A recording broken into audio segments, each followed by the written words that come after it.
السلام عليكم ورحمة الله وبركاته. دعوة يا الكسو دعوة برنامج كإفيا ميديا وإذا كجا إيمانا استوديو مقالة كيب تاون دالك كوفر أفريقيا. تضبط كان واحد نوع مرتئة قدوميها جالية الصومالية دالك كوفر أفريقيا عبد الرحمن أحمد عمر عبد الجيدو قدوم الكسو دعوة برنامج كإفيا ميديا. السلام عليكم ورحمة الله وبركاته. نوحى فرصة غالية إسيسي بعد إفيا ميديا ومهتسينهين بعد إفيا ميديا. halkan waxaan soo galay markaan ka sheekeeyo taariikh nololeedkaygii aan ku imid wadanka South Africa waxaan soo galay 96 bishii shanaad 12keedii maalin khamiis ayaan soo galay wadanka South Africa Johannesburg ayaan imiday 16 bishii shanaad 1996 kadibna waxaan u soo gudbay gobolkan hadda aan joogo oo la yiraahdo Cape Town waxaan statuska aan qaatay ama birmadka aan qaatay 6 bilood laha bishii shanaad 12keedii maalin khamiisa 1996 halkan aan jooga hadda oo aan taaganahay waxaan ugu imiday 7 nin iyo 2 gabdhood ninkii tobaneeyay baan ahaa 10 qofood oo aan ahayn halkan waxaa ka joogta 2 qofood oo aniga 3 qofood baa joogta gabar Ethiopiana iyo aniga iyo nin kale baa joogna dadkii kalena wax tagay oo ama dibadaha aaday ama maaragtay geeriyooday ma garanayo 7 kale meel ay ku dambeeyaan raguna waxay ahaayeen 7 gabdhuhuna waxay ahaayeen laba ahaayeen ama kii 10aad baan ahay rag 8 haddana ma sha Allah waxaa lagu joogaa ilaa iyo dhowr iyo 30,000 oo ruux baa lagu joogaa gobolkan kaliya tiitolka aan hayana ama waxa aan ka ahay gobolkan waxaan ahay gudoomiyaha jaaliyada Western Cape Somali Community Board of the Western Cape magacaygana waxa la yiraahdaa Cabdiraxmaan Axmed Cumar waxaana la naanaseeyaa Cabdiyare Jidow gobolkan waxaan la soo kulmay shaqo wanaagsan waagii laga soo bilaabo 97 98 99 2000 lacagtu waxay u socotay muxuu ahaa si aan qeyr caadi ahayn dilkun waa yaraa cid qoomeysa ma jirin tariinka ninka seexda iyo ninka guriga seexda iyo ninka meel kale inta maaragtay dana ka qabato waxay ahayd wadan nabad ah dilkaani wuxuu nagu soo biiray oo nagu soo kordhay 2006 ayaa dilka yimiday dilkii 2006 yimid ilaa hadeerna waa u socdaa dhacdooyin aad u farxun baa dhacay hadda waxaanu joognaa in maaragtay ciyaalka aan moodno inay sigaar naga gadanayaan in ay dhalo gaas intay ku shubtaan dabeetana maaragtay taraq intay ku soo tuuraan oo dhaxda dhalada afkeedana maro ku cubaan bay ku soo tuuraan dukaanta oo maaragtay dukaantu dadka markaa meesha jooga qaarna waa ku geeriyoodaan qaar way ku dhaawacmaan qaarna waa ay ka badbaadaan marka falal xun bay hadda la yimaadeen marba marka ka dambayso way ka maaragtay howlaha iyo maaragtay qaabka dhacoodu aad buu u batay marka Western Cape Town South Africa marka aniga hadda Cape Town ahaan aan ka hadlo Cape Town waxay ka mid tahay gobolada ugu nabadda badan markii laga yimaado locationada waxa weeye wadankan waxaa deganaan jiray oo locationada qoon degay waxa ugu horeeyay Hindiya qoonkii labaad ee ku xigay Soomaali bay noqdeen Hindidu waagi ay deganeed waxaa loo duugi jiray afartan baa loo duubi jiray markii dambeetay hindidu waa ay tashadeen waxa ay yidhaahdeen warnamayahow arrintaan nagu socoto waa in aan ka gaarnaa talana adiga ku noole kuguma noola marka talada aan ka gaarna waxay tahay bal aan is aragno way is arkeen way wada tashadeen wada tashigoodii wuxuu soo saaray in ay iska daayaan locationada oo ay taawanka ama maaragtay townshibyada ay ka yani maaragtay ay ka furtaan dukaaman halkii dukaanba waxaa lagu yeeshaa 10 nin oo hindi ah baa hal dukaan ku shirkooda 10kii ninba sanadkiiba dukaan baa laga furi jiray nin baa la siinayay halkii dukaan wuxuu dhalayaa 9 dukaan 10kii ninna kii ay wada furteen buu ku haraa 9kii kalena 9kii dukaan bay ku baahan hindidii marka dambe waxay noqdeen dad yani maaragtay ganacsi xoog la ku yeesha gobol wadanka xildhibaano ku yeesha ilaa iyo heer wasiiro ku yeesha bay noqdeen annagu dad cusub baanu nahay oo wadankana ku cusub markii laga reebo dadkii aniga waqtiga aan soo galay maba yaqaanin location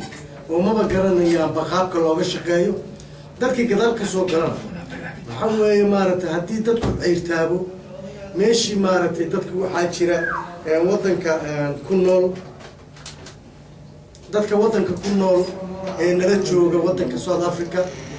waxaa jirta dad aan dhaqaale haysan oo ceyr ah wadankan waxa weeye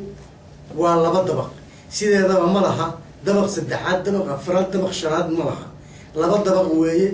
South Africa dad hay ku nool iyo dad waxa ku nool law nolol liidato dad ku nool dadkii nolosha liita ku noolaa waxaa maaragtay ay u shaqo tegi jireen ay aadi jireen markay shaqada ka yimaadaan ay raashinka ama maaragtay bagaashka ay ka soo iibsan jireen kala gidisan muxuu ahaa shoobraadyada bikinbayda meelooyinka maaragtay dadka taajiriinta ay leeyihiin marka dadka yani maaragtay deyn baa wax looga iibin jiray muxuu ahaa hadday rabaan saliid kartoon baa laga iibin jiray hadday rabaan caleen kartoon baa laga iibinayay hadday rabaan sokor sidoo kale marka dadkii waxay heleen macalgad sokor ah inay iibsadaan oo 1 ran ah laga iibinayo ka yar xabad ukun ah muxuu ahaa rubac saliid ah marka dadkii muxuu ahaa rooti haaf laga iibiyo dadkii marka waxay heleen nolol maaragtay gurigoodina laga kireysanayo oo lagu maaragtay ay ijaar uga socoto iyo muxuu ahaa 10kii raan oo ay haystaan yani reerka ay ku dhargayaan ukun bay iibsanayaan muxuu ahaa saliid jaban bay iibsanayaan sigaarka hal xabaa laga iibinayaa macnaha waxaasoo dhan waxay ahaayeen jumlad baa dadka looga iibin jiray markana dadkiina dad wada iibsan karaa ma jiraan marka annagu waxa weeye marka dadkaas waanu ka faa'iidaysanay ayaguna way naga faa'iidaysteen markii dilkan iyo dhacan iyo boobkan iyo arrimahan foolka xun oo dhacayana waxa ka dambeeya ganacsato iyo xoogaa tuuga ah oo laga dhaadhiciyay macnaha maaragtay lacag baan ku siinaynaa ninkaas dil ama wixiisa dhac laakiin wax dowladda ay la qabto ama shacabka ay la qabaan ma ah marka shacabkuna aad bay noo jecel yihiin dowladduna aad bay noo jeceshahay laakiin adduunka lagama waayo wax yani maaragtay criminal ah dad crime ah adduunyada lagama waayo marka waxa weeye sideedaba adduunyada meel saafa ma jirto oo nin maaragtay marka baa la caarinaya mid diyaaradda la soo dhacaya kuwa maaragtay barwaaqa soorana badiiba ku fatahaysa adduunyaduba lagama helo meel seef ah seef waxaa helay ninka camal suuban iyo qaatumo wanaagsan iyo alla ka cabsi baahsan la yimaado baa yani maaragtay yaa ka gambada dhibaatada laakiin nin dunida ku nool dhibka ma gafo wayna asiibtaa dhibku meel kastoonu dhib ku yaallaa marka koonfur africa wax dhibaato ah oo saas usii ballaaran وماركتي دولدو أن كتبانينو أما الشعب كان كتبانينو مجران لكن دad كريم هاجرة سببها أن كوجنا حسننا وحوي ماركتي مادام أن هاي dad سبول ودكودي دجالو يمحوها بربر حوج لأو آدي أدو بلارن وقصو كعي أيام مؤهين هل كان واحد قال نمولي marka inaan meelahaas aan macaashad ka raadsano dantii baan ugu kaliftay meeshina waa meel tuubo ay degan yihiin maxaa yeelay 500 oo guri waxa ku taalo 40 dukaan ama muxuu ahaa wax la mid ah baa ku yaala 500 oo gurina waxa ku jirta muxuu ahaa waxa laga helayaa niman tuugo ah oo ilaa iyo 30 gaaraya dadka ilaa iyo 30 gaaray xaafadihii kale iyo meelihii kale iyo meeshii maaragtay laga yani maaragtay caawiyo in ay nadhibaan baa isbiirsanaya marka dhibka noo yimiday ama daga maaragtay dilka naloo geysto horta meeshaas ayuu ka jiraa wax dawladda South Africa ama shacabka South Africa ay qabaan ma aha taa waa taa taariikhda South Africa waxaa iigu xun oo hadda aan la yaabanahay oo aan weli aanan arkin dad konteenaradii lagu qaadanayo rag baa konteenar meel soo dhiganaya konteenarkii bay iibsanayaan caawa loo imaanayaa wiish baa lagu qaadanaya ayagii meel baa hadhow la isaga daadinayaa konteenarkii iyo hantidiisina waa la qaadanayaa waxyaabaha ugu xun oo hadda soo ifbaxayo waa taas iyo muxuu ahaa dhaladan gaaska ah ee marada afka looga cubayo ee maaragtay tarqa inta lagu daaro lagu soo tuurayo dukaankii oo markaa maaragtay ciddi ku jirta ama ha ahaadeen custom wax ka iibsanaya ama ha ahaadeen dadkii iska lahaa oo Soomaalida waa wax loogu talagalay hadda arrimaha hadda socda وأرنتاس جريدة كلامته توجشدان واجرتا توجشدون وحي كنت ماذا دور وجيب كنت ماذا وجيجا أي كنت ماذا وكوبات وحوي أيضا الربين إنه قدلو لغة دي يعني ليس لك جراني وتدكو سيدا بدن لغة ما يغنان مركا وحو موذيا ننكي سوغل توجاها إن نكان هدو هدلو ورحب سوق هذا إن نكان نبى استيقظ فوجي إن لليه مركزو نكيد ليه تلك النوع عسوا كوي ماذا وحكلو كوي ماذا مركو قفك سوق قلو من العقل سوسي أو يهي وننجن عسلا سوء ذيك سدي نوع عسنو كوي ماذا تلك لبضع سقايبات برضو تلك كوي ماذا تنكله وحوي markii aanu daba galno oo aanu dawladda u tagno waa police xaalkiis sidiisa ninka police-ka wuxuu ku leeyahay waa baaraya iyo arintu waa daba galaya waxa kalanto ayaduna meesha cilad aan yeelana ay tahay marka xataa dadka la soo qabto wax daba gal ah iyo inaan maxkamad la aadno iyo inaan yani maaragtay aanu dadkii ku sii dheereyno xabsiga ma sameeyno waxaan niraahnaa wanaga daayo hadhow wadana maaragtay ونوغا سي دراياي marka ونوغا سي دراياي dadku maaragtay nalagu laayay laakiin hadii yani maaragtay dadka maxkamad lala fuulo oo macnaha maaragtay dadka dibka loo geysto ay u taagan yihiin dibkooda ay u heelan yihiin ganacsigooda ay u heelan yihiin ninka waxyeeleeyay in ay gacan bira ku qabtaan waxa weeye maaragtay dawladuna caawin baa laga helayaa community-gana caawin baa laga helayaa wuxuu ahaa dadka waxgaradkaana caawin baa laga helayaa laakiin dhibaatadu waxay ka timiday dadka ganacsatada ah sida badan yani dhibka markuu ku dhaco ma raadiyaan taa waa taas marka waa qodobooyin fara badan oo dilalka ku yimaadaan arrimahaasi dilku ku yimaadaan sida aad wada ogtihiinna waddankeena waa waddan maaragtay aad iyo aad dhibaato ay ugu dheeraatay oo maaragtay marba maaragtay wajh cusub iyo muxuu hadii la ku rooyay siyaasad cusub iyo arrin guracan mar waliba ay ka taagan tahay marka waxa weeye dadkii marka hadda waxaan rajaynaynaa muxuu ahaa sidii maaragtay South Africa waxaanu ku heshiinay dawladdii iyo annagii guddiga ahaa iyo guddiyada xaafadaha waxaanu ku heshiinay in aan si wada jira u shaqeyno oo bal la yareeyo oo la xakameeyo dhibaatada Soomaalida la gaarsiinayo dadka yacni dhibaatada fooranka ah waddanka ku noolna wax location gala annaga ka jira marka guddur way ninkii gala waxa weeye maaragtay aysantiisa in la xuno maaragtay ma hurayo sababtoo ah ila dhurway baa la degtay anaa haddii aad golo dhurway tagto arigaagii aad ku oodato waa qasab in arigaaga wax ay ka cunaan muxuu ahaa dhurwaagu marka annagu waxaanu degannahay dhul dad fakriya ay degan yihiin